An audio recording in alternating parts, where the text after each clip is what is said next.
Remember the days when I used to do these over-dramatic intros to my Disney sequels videos that went on way too long, were filled with characters and time travel plots? Strap yourselves in, because we're doing it all again. You see, this clip is so far into the future, it isn't even from this video. It isn't even from a video that's coming out this year. You wanna know how I got there? Wait, you really want to know? Well, it all starts in March 2020 when Franzi tweeted me saying I should make a video discussing every Disney set. Okay, I'm gonna assume you already know or don't really care about the story behind how I decided to review every single straight home video Disney movie over the last 18 months. And now, or back in October 2021 when I started making this video, we'll get back to that in a second, I've watched most of them, but I'm kind of bored of making these videos, so I think it's time for a finale. Now we can cut to October 2020. See, if I'm going to do one last episode, I want to end it on a high. And I mean that literally, with our first ever 10 out of 10. You see, Toy Story 2 was supposed to be a direct-to-DVD sequel. But of course, Pixar realized rather quickly that this film was way too good to be a straight-to-DVD sequel, as I've implied that in fact it's a 10 out of 10, and released it to cinemas. And therefore, technically, Toy Story 2 could count as a kind of Disney. Okay, let me pause again right here. You may have thought my phone beeping in this moment was due to poor organization on my part and not putting my phone on silent before filming that portion of the video, but it all connects. You see, that notification alerted me to the release of the teaser trailer for Pixar's new film, Lightyear. The official origin story to the Buzz Lightyear toy Andy has. So I guess Bonnie has now. My toy says Bonnie on it. And in my excitement after filming a reaction to it, I realized the answer's been right in front of me the entire time. Buzz Lightyear of Star Command, the long forgotten Toy Story spin-off slash prequel movie and subsequent series, would be the perfect topic for a final episode. And yes, this is a real thing and not just a fever dream from your childhood, despite Disney's attempts to suppress any and all memories of it by not having aired an episode for 12 years and excluding it from Disney Plus. Meaning, I can only presume the movie coming out next year completely decanonizes it and they want you to forget all about it. But unfortunately for them, I have managed to track down a box set of it from some random person on the internet, which when I bought this over a year ago, I thought was the most legit and legal way of going about this, as opposed to just watching them all for free on YouTube. Because someone's put all the episodes— oh my god, I just spat on my camera, that's so fun. Because someone's put all the episodes up there, but upon watching the DVDs, they all have a Disney logo watermarked on them, meaning I've most likely actually just bought a pirated copy that someone has made and put online. And I mean, at least they made the boxes look nice, like they got these little— that went well, but could have also probably just watched them for free on YouTube and ended up ultimately breaking the law in the exact same way. Pause again. You thought this intro was done? No. Hello and welcome to the news. I am, of course, your beloved host, Cameron Paperman, and unfortunately we have some quite sad breaking news. The world's leading expert on the Disney sequels has just confessed to a crime and therefore has become a fugitive of the law. I was once, of course, a big fan of Seamus, and I'm gonna let him finish this video, but just so he knows, I've got my eye on him, and anytime he steps out of line, I can interrupt his broadcast with myself through the click. You know, let's just ignore the TV show for now. We'll get into that later, because as is the routine, there was a movie that came with it. None other than Buzz Lightyear of Star Command. The adventure begins. Now, well, typically when it comes to these Disney sequel movies that are made to pair up with a TV show, they don't even bother making anything new. And I'm not saying that in like a lazy way of, oh, they didn't even try. I'm literally saying they just outright take 3 of the episodes and try and give some narrative overarching story to them. But it's literally just 3 of the episodes being thrown into a movie together. However, that isn't the case here. I mean, it could and probably has been split up into 3 episodical parts. But unless you're actively looking out for it, you wouldn't notice it. And while you might think a film having a continuous narrative is the absolute bare minimum when it comes to making a film, it automatically makes it better than most Disney sequels, which isn't actually particularly high praise. I actually went to the effort to work out the average score I'd given to these movies over the course of these videos was, and it's just under 4.3. And I think that's been skewed by how good the Tinkerbell movies are. It's been skewed by how good the Tinkerbell movies are. And depressingly, that's one of the few positives I could take from this. So I'm going to do something I never thought I would ever do. I'm going to criticize Toy Story. Now, don't get me wrong. The movies are perfect. Like, actual 10 out of 10s throughout. But here, I mean, they tried, I guess. Probably. Like, Buzz Lightyear of Star Command literally opens with a 3D animation of the Toy Story characters getting the VHS, putting it on, and the characters are just unlikable. I mean, they're completely off. So, thank goodness this isn't a Lion King 1.5 situation where they interrupt to commentate on the movie every 5 minutes. Here, they just pan on the TV, and that's that. We meet the Space Rangers, Buzz Lightyear, and his good, trusting, loyal partner, Warp Dark Matter. Let me just say that name for you again. Warp Dark Matter. Like, you've got Lightyear, and then you've got Dark Matter. I wonder. Who wants to play a game of guess what happens in this predictable Disney sequel? Do you guys think Warp Dark Matter might not be who he says he is and ends up being evil the entire time? Yeah, that's exactly why. What do you mean Warp Dark Matter actually ended up being an agent of the evil Emperor Zurg? What a shocking revelation that I embarrassingly didn't realize. Like, they killed Warp off really early on in the film, and it really scars and traumatizes Buzz in, well, I'd say it was an emotional few moments that actually made me feel something. And I only realized his name was an inverse of Buzz's when writing this script, and to be honest, I'm embarrassed because this is really stupid that I didn't realize this, but let me tell you, the film is way better when you don't see the twist that he wasn't actually dead and actually working for Zurg the entire time coming. And wait, guys, since he wasn't actually dead, that means, for one last time, this is a Disney sequel fake-out death. I still can't work out why they decided to make it so obvious. Literally, give this guy any other name and you have an, oh my god, what moment? And instead, you give us an, oh, he's not actually gonna be dead then, is he? Moment. And I get maybe they wanted to make it obvious so the kids to pick up on it and feel smart with themselves, while also successfully managing to trick a 23-year-old man. So I guess the Leg Factory doesn't have much left for me to stand on, but it just feels like one of those instances where such a minor change could make the movie significantly better. And why not make that change if you have the chance to? Either way, that's probably enough time complaining about one character's name. Because all in all, I think a lot of this movie is pretty fun. It has a very Star Wars TV show for kids that plays at 7 in the morning on a Saturday vibe to it, which is an analogy I've used before to describe one of these movies, and I'm not even sure if it makes sense or if there is a Star Wars TV show that plays in 7 in the morning, but it makes sense in my head. And, you know, there are a lot of fun action sequences in there for that reason. The music is also very Star Warsy, which is a win. Like Zurg, when they're first building up to him being introduced as the most intimidating of villains with an Imperial-style march motif.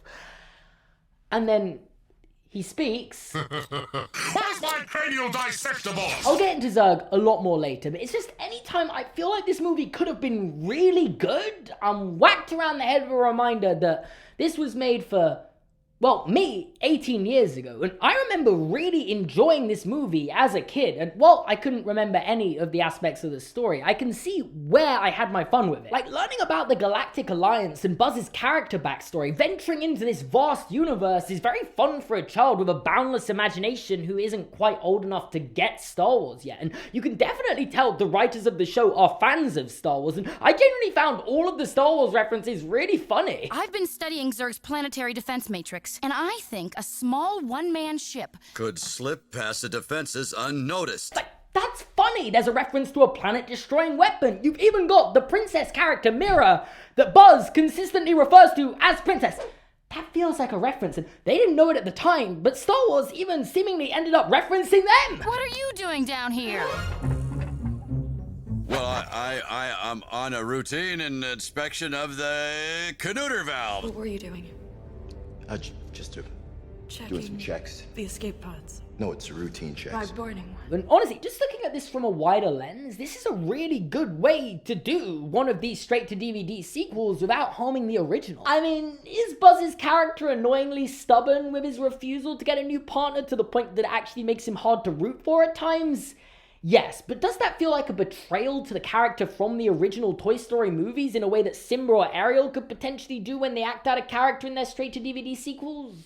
No, which is not to say they couldn't have made a better Buzz Lightyear origin story. I mean, even Pixar clearly think they could make a better Buzz Lightyear origin story. They're making a better Buzz Lightyear origin story. And to get into some more detailed nitpicks, if I was to have written it, I'd have made it more of a backstory to how Buzz Lightyear became the hero he is, rather than just introducing him as an already established and leading member of Star Command. Because they don't earn the audience rooting for Buzz. It's just because we already know the character, rather than giving us a moment of, that's the kind of character I want to get behind. And I'd argue, even more importantly, a Zurg backstory about how he became this evil character. Instead, we just got, oh yeah, he's evil. I think he was born that way, and we don't get any explanation to why he is Buzz Lightyear's arch nemesis. Like, canonically, in the Toy Story universe, Zurg is Buzz Lightyear's father, and from watching the show, they play this off as a joke. Buzz, I am your father.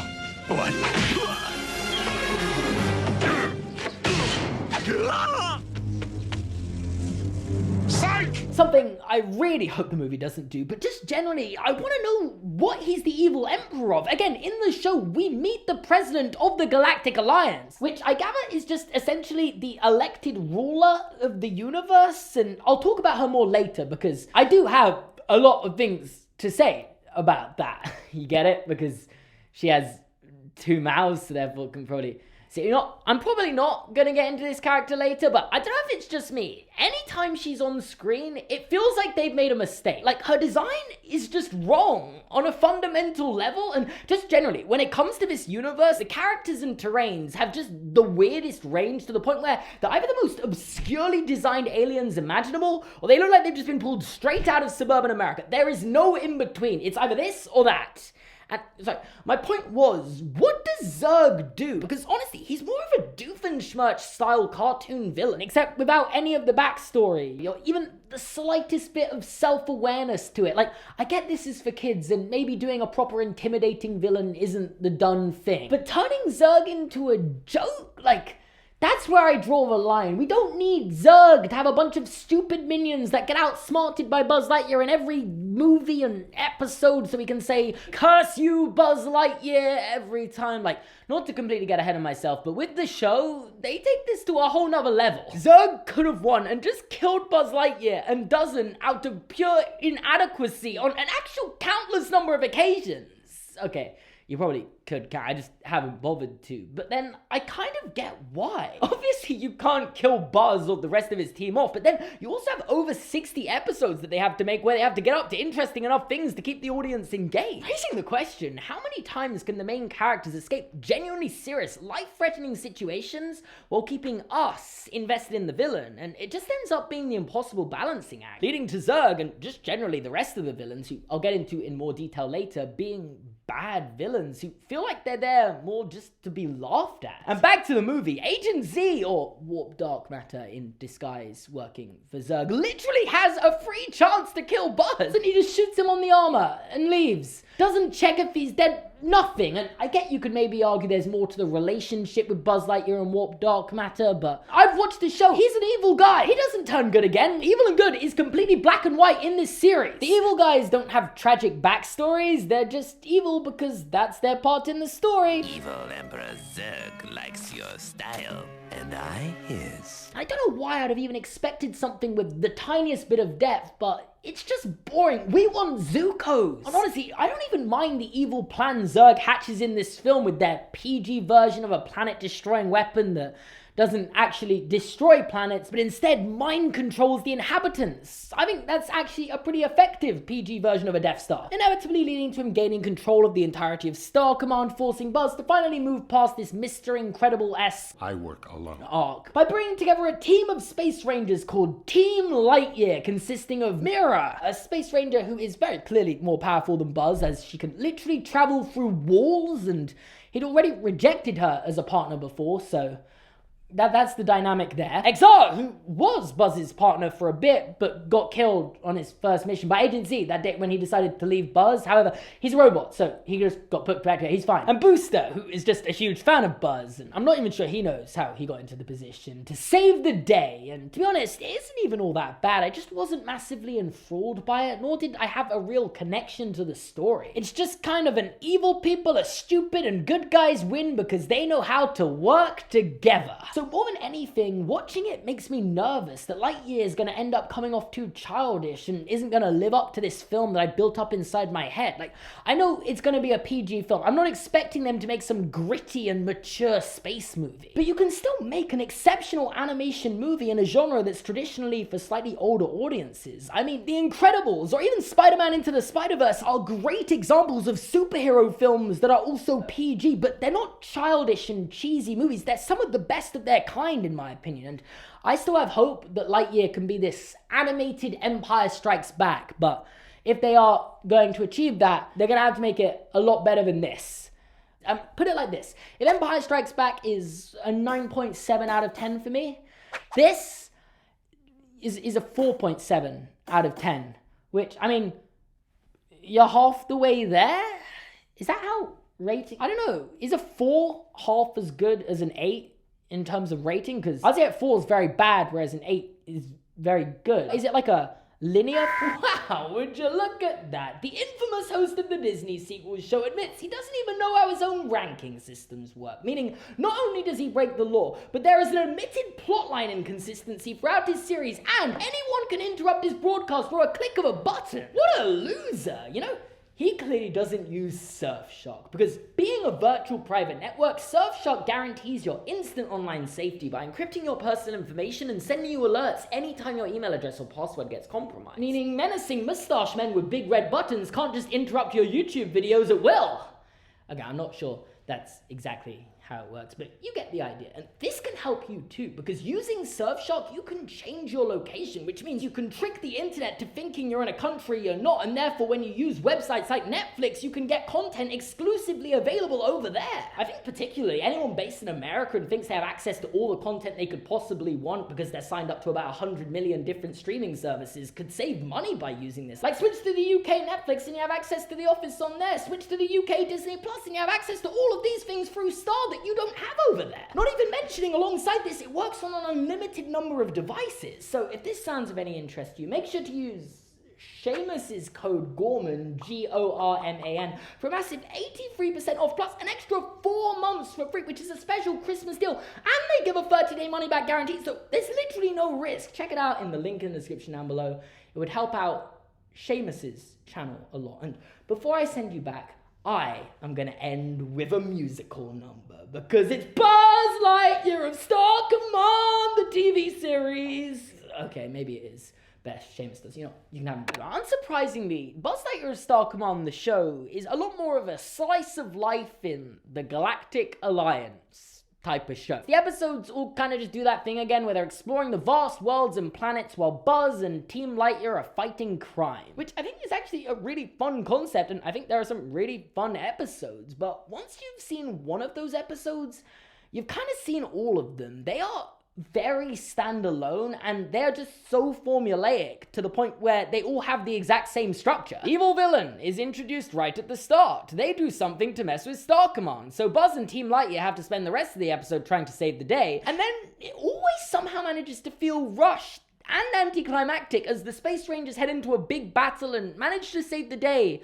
with 3 minutes to go. They always manage to just about save the day in the nick of time, and then boom, next episode. Which, it's not like I have an innate problem with a TV show having a formula that it follows. I mean, that's a great way to create a comfort show for some people, because if you know the structure of every episode and have a good idea of what is and isn't going to happen, you're never really gonna be let down. That's really all you can ask for from a comfort show. But I found myself kind of frustrated because there's almost no overarching storylines or even references to other episodes within the show. Even if they set up what could be an ongoing story, genuinely, someone could die at the end of one of the episodes, and I wouldn't be surprised if they showed up in the next one. That's how all over the place this is. I mean, even The Simpsons are consistent when a character gets killed off, and that is arguably the most successful, structurally formulaic show there is, and this is nothing like The Simpsons, and no character gets killed off in the course of the show to return in a later episode, to my knowledge, because I don't really know. There's no real order to watch the episodes. Like, I watched it in the release order stated on Wikipedia. However, following doing that, I do feel like some of the episodes were supposed to be 2-parter, 40-minute episodes, and that kind of just went in one ear out the other for me, because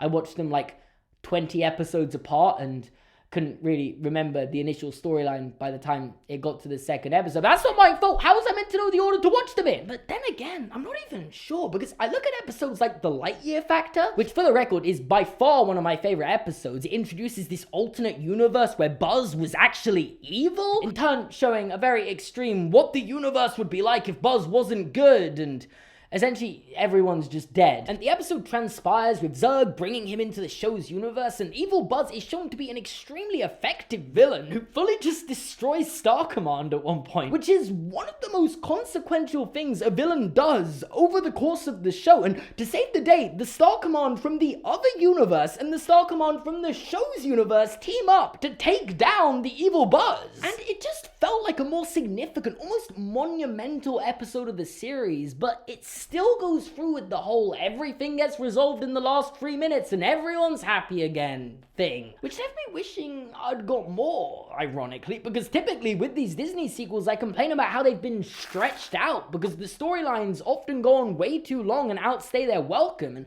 don't get me wrong, that happens here too, but with episodes like the Lightyear Factor, I can't help but feel the story has been condensed to fit this 20-minute time frame and could have benefited from having another twist in there and being split up into an actual proper 2-part 40-minute episode. And while I know technically there is another twist in there when it's revealed that the evil Buzz Lightyear actually survived, and then he returns in the sequel episode Sunquake, which I assume you're meant to watch directly afterwards because it's one of those duologies, meaning there's an episode that's essentially a direct sequel to another one. But the episode has a completely unrelated storyline. No one from the other universe returns, not even Zurg, the primary antagonist who brought the evil Buzz Lightyear to the universe, is in this episode. The only way they're related is that the evil Buzz wants to take over the universe, which is also his motivation in the previous one. And I feel like that's my biggest criticism of these duology episodes, because even if we're considering them to be the more important interconnected episodes, which would typically carry a show like this, they're not like your typical 2-part episode. They're more just like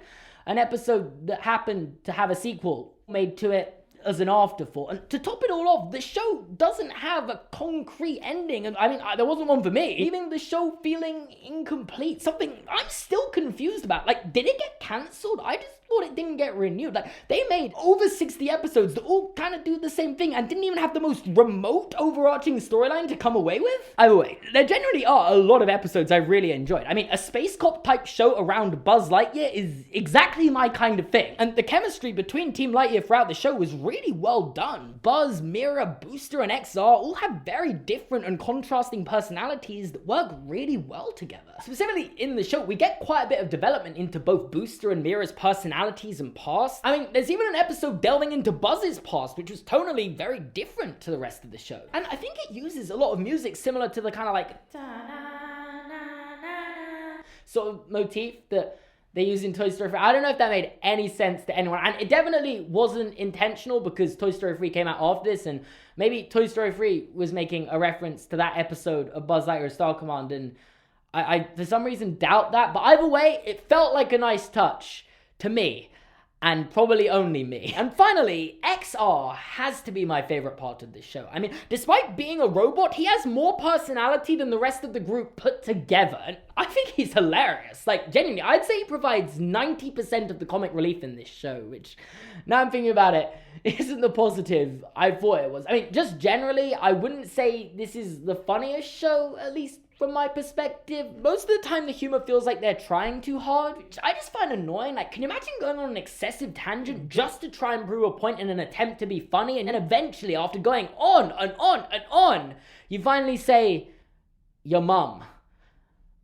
It's not very fun. And the point I was trying to make is, in terms of how often I laugh per episode, I'd say there's a moment every other episode that makes me laugh. But I still think Team Lightyear blended together really well and made for a good group of protagonists to revolve the show around. However, ultimately, I think each episode is only as good as its villain. And there are quite the range of bad guys in this show to get through. I mean, I think the general rule is that any of the episodes with the evil Emperor Zurg are automatically better. Like, I don't make the rules, they just are better. I'd also say any time that Warp Dark Matter comes back, despite the fact it's never clarified how he managed to escape the clutches of Star Command after the movie, make for pretty good episodes due to his relationship and, well, betrayal of Buzz, giving us that will he, won't he turn good again dynamic. And that's not to say these episodes aren't immune to having their fair share of frustrating ones. I mean, they do that thing that's literally my least favorite thing for any TV show to do. You know, when they make arch nemesises have ceasefires and work together to fight a common enemy? Like, I don't know, unless this is done extremely effectively and there are layers of complexity to it, both characters having ulterior motives,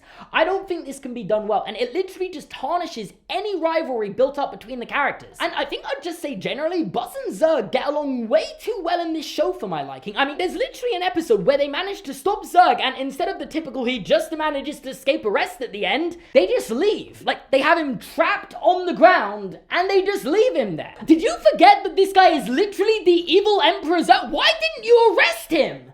Anyway, while most of the episodes are very standalone, I can give a little bit of credit because there are, with these returning villains, references to earlier episodes on occasion. I told you never to bring up the name Shiv Kotal again! While I wasn't the biggest fan of all the returning villains, I mean, literally any episode with Nos 4A2 had me bored out my mind. I thought Torque was a fun idea for a character, but ended up getting massively overused. Gravitina definitely wasn't my favorite, but had her moments and does appear in some very strong episodes. And then you have this rent whistle swat guy, who might be the most boring villain I can ever remember seeing on screen. Which, to be honest, I'm not even sure I remember him. I literally wrote his name down while I was watching the show to make a point of how boring he was. I've googled him, and I don't even know if I recognize him. But then another significant percentage of the episodes revolve around a villain who is just in that one episode, gets defeated, and then never mentioned again. Which I think can lead to a lot of episodes falling flat. And that's not to say any episode without a recurring villain is automatically bad. I think some of them are actually really good. I mean, Strange Invasion, where they get stuck on a planet filled with stereotypical looking aliens, but they're actually meant to represent us, and the likes of Buzz and Team Lightyear are actually viewed as aliens to them. And there's this whole government cover-up as Buzz and the gang have to try and escape the planet unnoticed is easily one of my favorite episodes, and it has a great sequel too. But they're very hit and miss, with most of them essentially just doing the exact same thing as another one. I mean, how many times do you want me to watch Buzz getting shrunk down into a mini Buzz and then miraculously managing to get out of the situation and save the day with 2 minutes to go, as per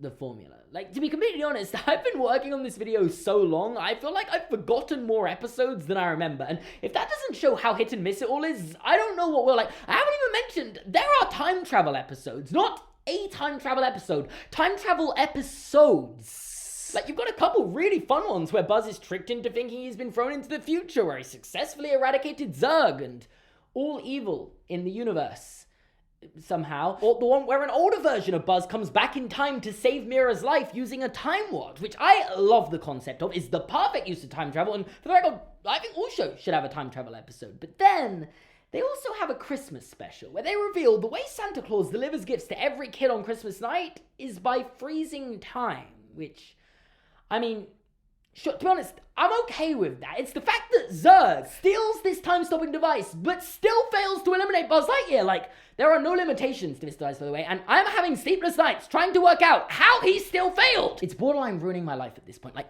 time travel is fun, but when you start getting it wrong, you're gonna see a side of me that you don't want to see. I don't care how good the franchise you're based on is. You don't delve into time travel and make it up as you go. And I know it's a kid's show. Who really cares? But honestly, that makes it worse. You can bend the rules like it's no one's business. The plots can and are just stupid at times, and you can get away with it. But don't mess with time travel, okay? Like, there are young minds that are going to lead future generations watching these shows, and they need to understand, if they're the ones that discover time travel, that there are rules. And I'm not claiming I know the rules to time travel. I'm just saying there are going to be rules with it. And I can look past some things with this show, you know, like Buzz somehow managing to turn a black hole back into a sun. I mean, that sure. And he survives it too. Or, you know, when you just forget how to write twists and decide that one of the characters needs to turn against everyone to make the show more interesting, despite even the characters in the show feeling like it came out of nowhere because it literally makes no sense. It's rather simple, Madam President.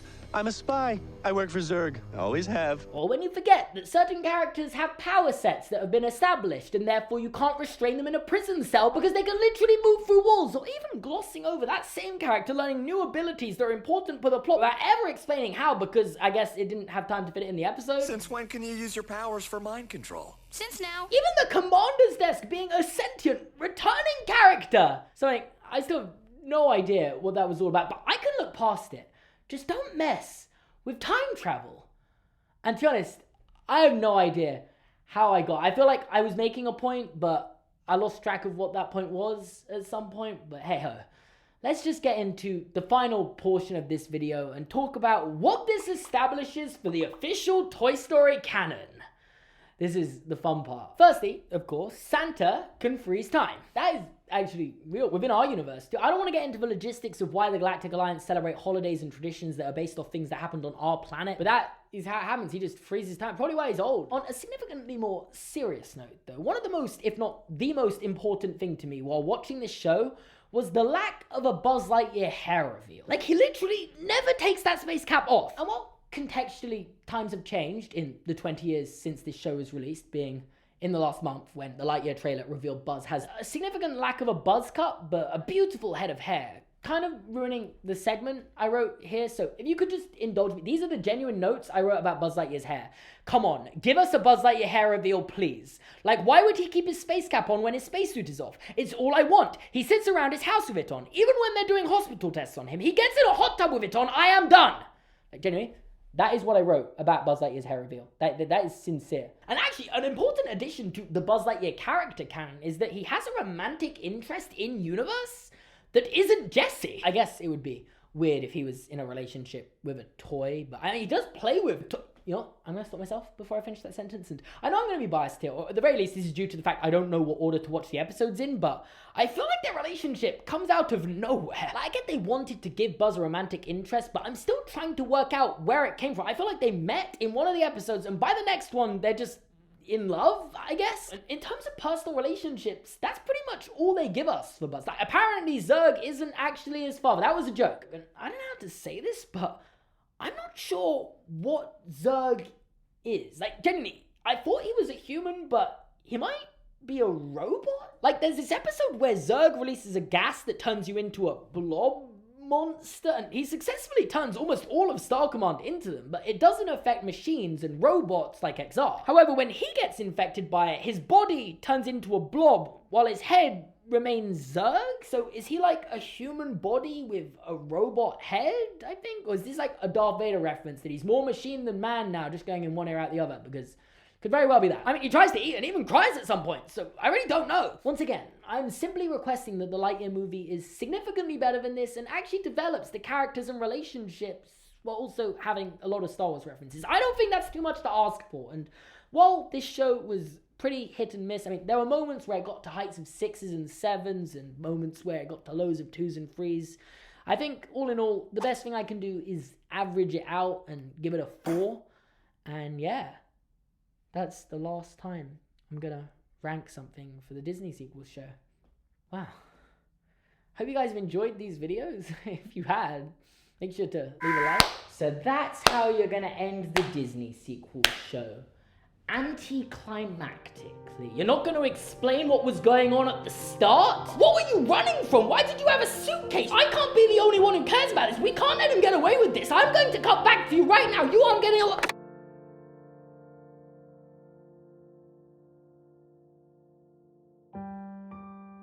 Wait, what? Where did he...